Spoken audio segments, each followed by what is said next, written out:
Hey everyone, Melissa Deely here, and I'm super excited to bring you a good friend of mine on this live, Lisa Genza from the Freedom Kitchen, because she has an amazing program coming up, both a docu-series and a summit. And I really want to share this with you because this is information people need to know. And so you need to know about it in order to be able to tune in. Lisa, welcome. Oh, thank you, Melissa. Thanks for having me. And oh, my pleasure. I would love for you to share your passion project and why you're doing this and who should be tuning in. Yeah, it is a passion project. Thank you so much. I had a health crisis at 36 years old that caused me to walk away from my corporate IT career and buy a wellness spa. And I had this sense that we needed to detoxify ourselves and our lifestyles.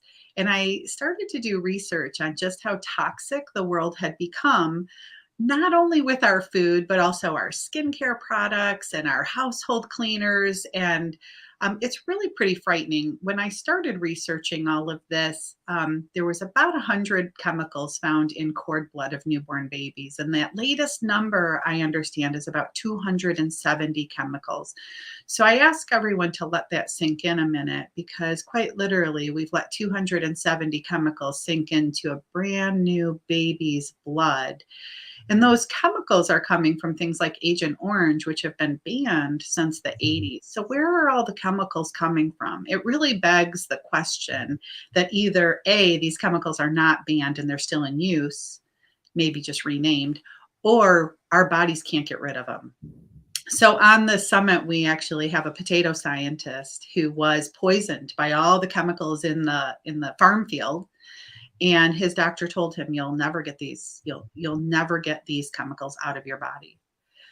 If this isn't enough for us to stop and think about what we're putting into our body and the bodies of children, then I don't know what is. But all we have to do is look at the statistics. I mean, you had And children, I'm right? just going to add something to that because I'm really aware of that documentary. It's 10 Americans. If people would like to take a moment to watch it, it's on the ewg.org website. It's 20 minutes long.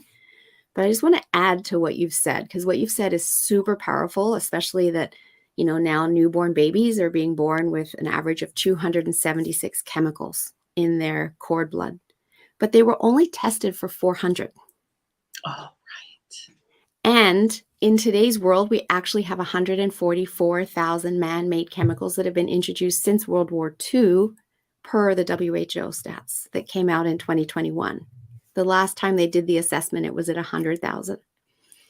So they're only being tested for 400. Imagine if they were tested for 144,000, what that number would be in our brand new born babies. yes. It's scary what these toxins are doing to our health. But the amazing thing is that our bodies are so incredibly resilient coping with this. But the time has come that we have to be doing more. So keep going. I just Yeah. wanted to Well, share that. I'd like to say, but look at your kids. You had food allergies with both of your kids. I did. And we're having more and more food allergies. We're having more and more skin issues. And yet we're not putting two and two together. We take a child to the doctor, there's a skin issue, they're given a cream. hmm But it's not topical, it's what's happening on the inside. Yep. So even though the primary function of our liver is detoxification, our largest detoxifying organ is our skin. And so when we're seeing skin issues, we have to think detoxification. So this is where my journey started. And I wanted to shout from the rooftops that everybody needed to detoxify. I never wanted to get into studying food or nutrition or teaching cooking classes, but it's kind of the journey that I've been on. It's not as easy for someone at home to implement detox methods, especially until they work with somebody like you. But they can start changing what's on their plate. So where the simplest place, I look at the lowest common denominator, and the lowest common denominator is our food. We all eat 3 times a day, at Yeah. least in most cases. Yes. So I was teaching adults, and I never planned to teach kids. I've been teaching people my age, so midlife, people already have health issues and they go to a health coach because they have health issues. It doesn't seem that anyone does this proactively. It always seems to be That's why reactive. my podcast is called Don't Wait for Your Wake Up Call, right? It's always that wake up call that causes someone to then seek out the help that they need as Yes, opposed to it's very reactive, but, our Mhm. healthcare system conditioned us that way, conditioned us Totally. to be reactive. Yes. And so when I was asked to teach the kids cooking classes, I said, "No, I don't teach kids. I'm not a teacher. I'm not a daycare provider. This isn't just some activity." But I did it, and it was the greatest blessing. God sent me those kids to say, it's time to focus on them. I've been focusing, and I think most of us as health coaches are middle age. We only became health coaches because we had a health issue, us or someone close to us, because it wasn't a profession. Let's be honest. It This wasn't. this was not a profession 50 years ago. It wasn't. I'd never heard of it until I was looking at becoming a life coach because I'd heard of that. And then a friend said, "You don't need to be a life coach. You need to be a health coach." And I went, "What?" Yes. Well, and if we're really honest, the only reason health coaches exist is because of a failure of the current system.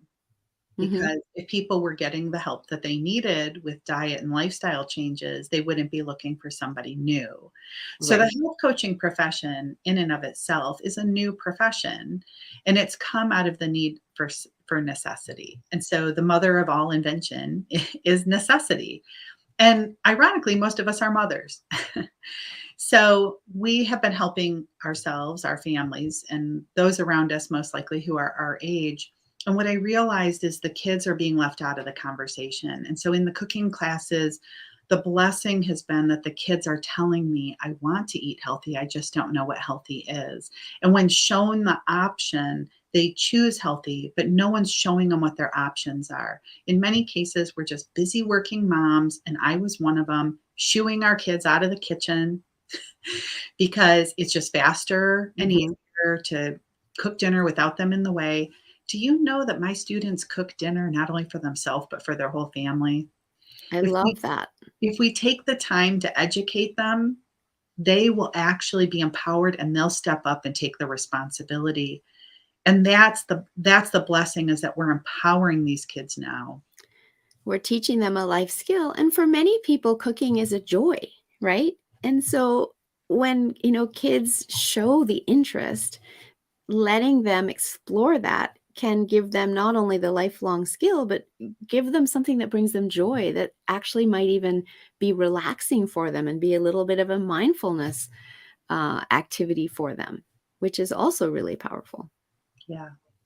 Well, the whole point of the docu-series is moving from convenience to creativity. I was one of the moms who bought into the convenience era. I was a Hmm. working mom. Life was busy raising my kids, and I bought convenience foods. And we've really been sold a line on what is convenience, and convenience might just have become inconvenient. True enough. And the marketing tells you it's healthy. So you're thinking that you're, feeding your family well, but just because the labels on the box say that it's healthy doesn't actually mean that it truly is. There's a lot of leeway given to the companies and what they're allowed to write on labels. Yes. So ultimately, my goal is to reclaim freedom in all aspects, and teaching our kids, what does that mean? It does not mean to memorize and regurgitate something. It means to be empowered and know what your options and your choices are. And so in cooking class, we're allowed to explore different options, different flours, different nuts, different seeds, different ways of making things so that they can truly get creative. So we're moving from convenience to creativity because it teaches the kids how to make choices and how to take responsibility. And this next generation needs that. Not only do we need to improve their health, but we really need to improve their critical thinking ability and their empowerment. They are the future leaders of the free world. I love that. And I love this whole concept that you're creating. So the program is designed for kids, but also the whole family to participate together, right? Because Yes. everybody gets to learn something from some part of this. And you have live cooking shows, you have guest speakers with all different backgrounds and expertise. And so, what we've done is we've put the link right into the comments, and people can register and start tuning in now. The docu series, the 4-part docu series, is part 1 and part 2 are live. Part one was live last week. Part two is live this week. When they sign up, they'll be able to see the whole docu-series again on March 30th. So if they miss any part, March 30th, when we kick off the summit, the whole docu-series will be available. Perfect. And then after the docu-series, we roll right into the summit. Yes, yes, with 38 experts, 16 cooking classes, meditations, heart math exercises. It truly is a pivotal changing point for families. That they'll actually be able to do something during the summit to make positive change. I love that, being able to take action right away. So thank you so much for putting this together, Lisa. I'm super happy to be proud to be part of this program with you. You got me into teaching a cooking class for the program, which was new for me. So you had me stepping outside my comfort zone. But I'm thrilled about what you're doing. I completely believe in it and am so excited to bring it to fruition and have people join in and start learning how empowered they can be. So thank you for joining me here today. Thank you, Melissa.